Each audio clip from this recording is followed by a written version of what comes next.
Good morning, Nigeria. Good morning, Africa. Good morning, United Kingdom. Good morning, United States of America. Good morning, Poland. Good morning, Australia. Good morning, Amsterdam.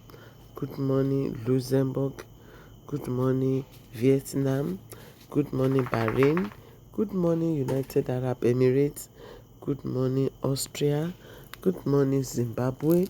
Good morning, Trinidad and Tobago. Good morning, Cuba. Good morning, Brazil. Good morning, Puerto Rico. Good morning, Japan. Good morning, China. Good morning, Ghana. Good morning, Sierra Leone. Good morning, Gambia. Good morning to all my viewers across the globe of the world.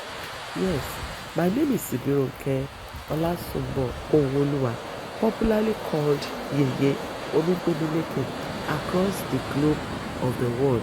It is my pleasure to be with you today again.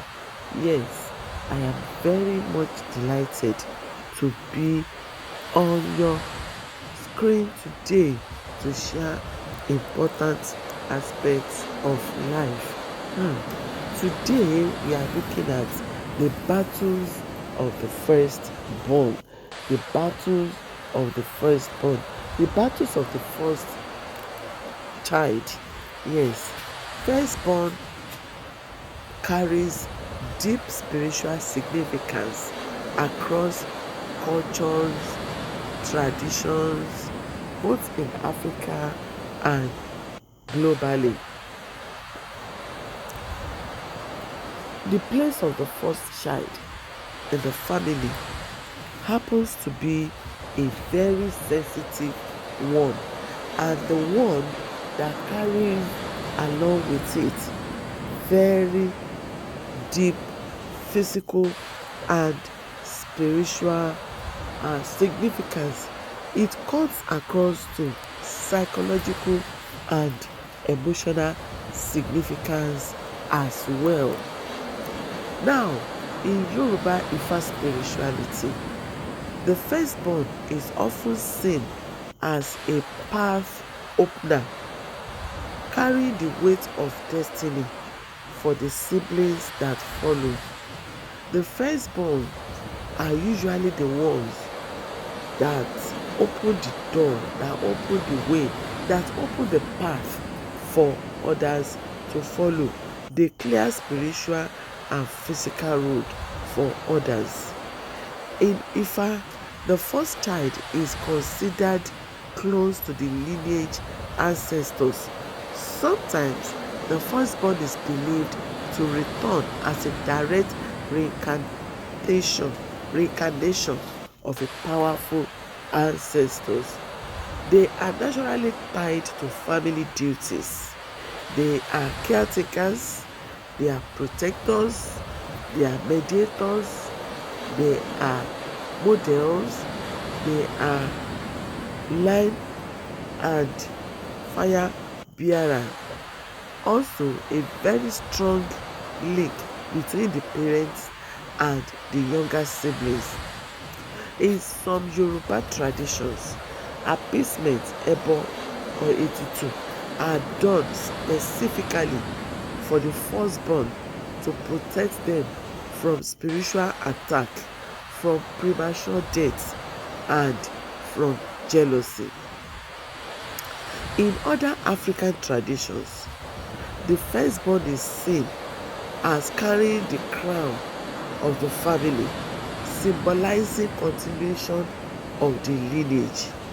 In some cultures, the firstborns must not break certain taboos as it could spiritually affect younger siblings. Now, if you come to the Bible, in the Old Testament, Exodus chapter 13 verse 2, God declared, "Sanctify to me all the firstborn, it is mine." Firstborn were considered sacred and often offered in dedication to God. Before the Levites were chosen in the Bible, the firstborn males held the priestly position in families. Because of their significance, firstborns are considered or believed to face special battles. If you look at the Bible, when the plague of Egypt struck, it was the firstborn of the Egyptians that were taken away. Now, let's look at the general spiritual insights of the firstborn. Firstborns usually carry natural authority and leadership energy. Spiritually, they are trailblazers. They often carry the heaviest responsibilities, spiritually standing in the gap for the family. Because of their spiritual role, they can face more spiritual battles, delays, and struggles compared to their younger siblings. The firstborn are part of now. They are carrier of ancestral power and family priesthood and leadership.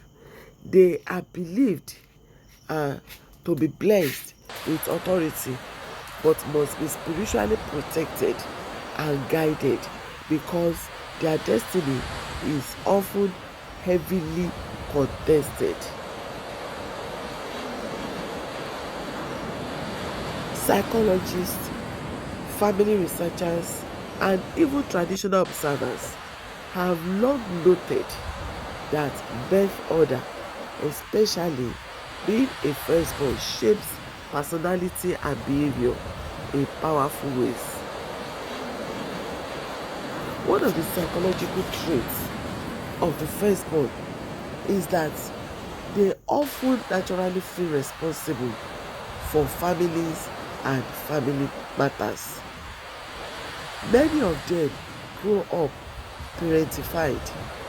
That is, right from the early age, they start taking care of their younger siblings.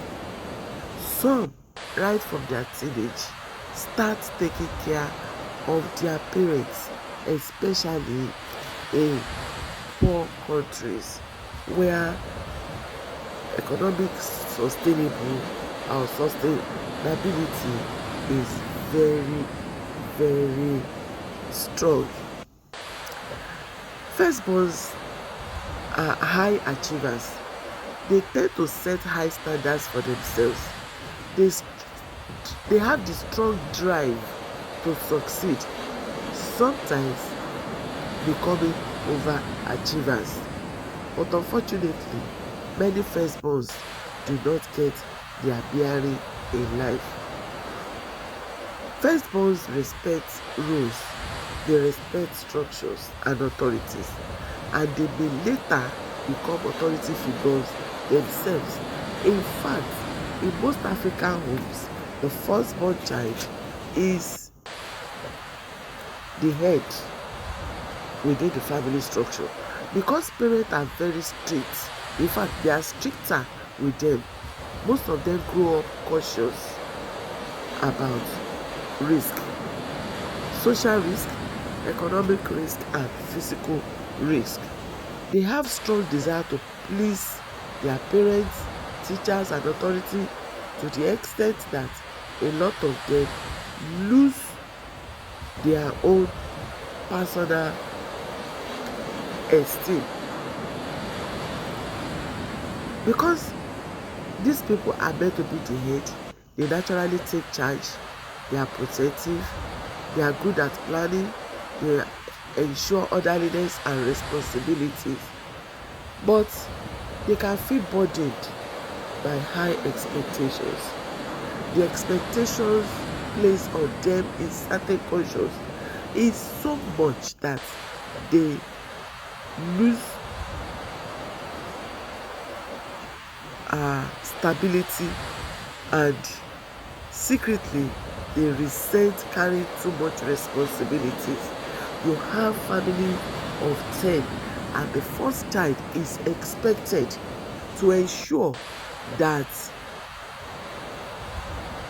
their siblings go to school, learn trade, and they are usually the ones that pay for all this.